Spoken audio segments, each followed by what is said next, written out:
అందరికీ నమస్కారం. అస్సలాము అలైకుం రహమతుల్లాహి బర్కాతు. మిత్రులారా, 1999లో నేను రాజకీయాల్లో అడుగుపెట్టాను. మా పెద్దాయన డాక్టర్ డి రామానాయుడు గారి కోసం. ఎందుకంటే నేను చైల్డ్ ఆర్టిస్ట్ తర్వాత నేను మళ్ళీ ఒక వయసు వచ్చిన తర్వాత నాకు అద్భుతమైన అవకాశం ఇచ్చి ప్రేమ ఖైదీ అనే సినిమాతోటి మళ్ళీ నా కెరీర్ స్టార్ట్ అయింది చైల్డ్ ఆర్టిస్ట్ తర్వాత. అలాగే వారు బాపట్ల నుంచి ఇలాగ నేను ఎంపీగా నుంచి ఉంటున్నాను, నువ్వు రావాలి, నా క్యాన్వాస్ చేయాలి అనగానే తప్పకుండా గురుగారు, ఎందుకంటే మీ సినిమా తర్వాత నేను మళ్ళీ ఒక ఆర్టిస్ట్గా నేను ఎదిగాను, సో డెఫినెట్గా నేను వస్తాను అని చెప్పి వెళ్ళటం జరిగింది. అప్పుడు టీడీపీ హయాంలో దాదాపు ఒకే పార్టీలో 20 సంవత్సరాలు నేను ఉన్నాను. తర్వాత మళ్ళీ ఇటు రావడం జరిగింది.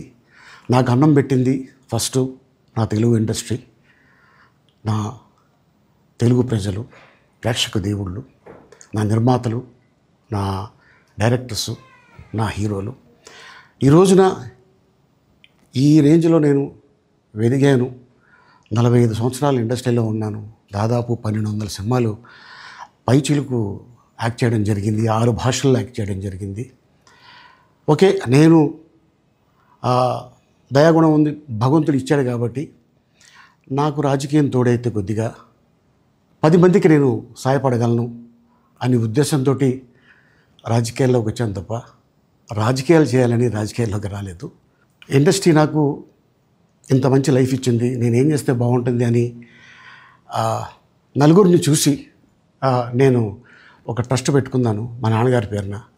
దాదాపు 16 సంవత్సరాలు అవుతుంది నేను ట్రస్ట్ పెట్టుకొని. ఏ రోజు కూడా, ఈవెన్ దో కోవిడ్లో కూడా ప్రతి నెల వాళ్ళకి 1000 రూపాయలు నేను సాయం చేసేవాడిని.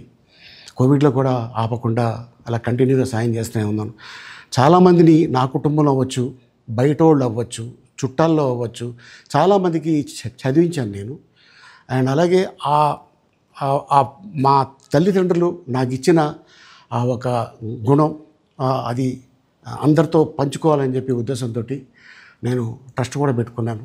నా ఇన్కంలో దాదాపు 20% నేను ట్రస్ట్కి ఇవ్వటం జరుగుతుంది.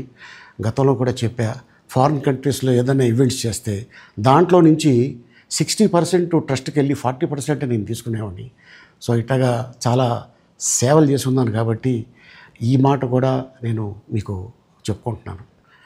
అండ్ అలాగే నేను వ్యక్తిగతంగా ఎవరి మీద ఏ పార్టీలో ఉన్నా కూడా నేను నా పార్టీ గురించి నేను పొగుడుతాను, అక్కడ ఉన్న వ్యక్తి ఎమ్మెల్యే క్యాండిడేట్ గురించి నేను పొగుడుతాను, నా నాయకుడిని నేను పొగుడుతాను తప్ప ఎప్పుడు ఎవరిని కూడా ఒక మాట అంటాం కానీ వాళ్ళ లైఫ్ గురించి కానీ వాళ్ళ పర్సనల్ లైఫ్ గురించి కానీ ఎప్పుడు కూడా ఏ వేదిక మీద కూడా మీరు వెతికినా కూడా దొరకదు.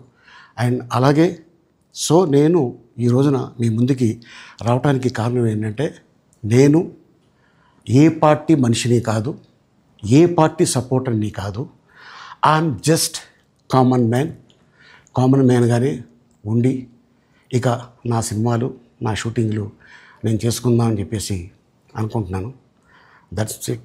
ఈ మాట చెప్పడానికే నేను మీ ముందుకు వచ్చాను.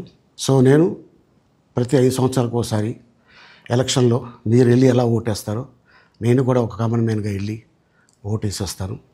సో రాజకీయాలకి స్వస్తి, గుడ్ బై, థ్యాంక్ యూ.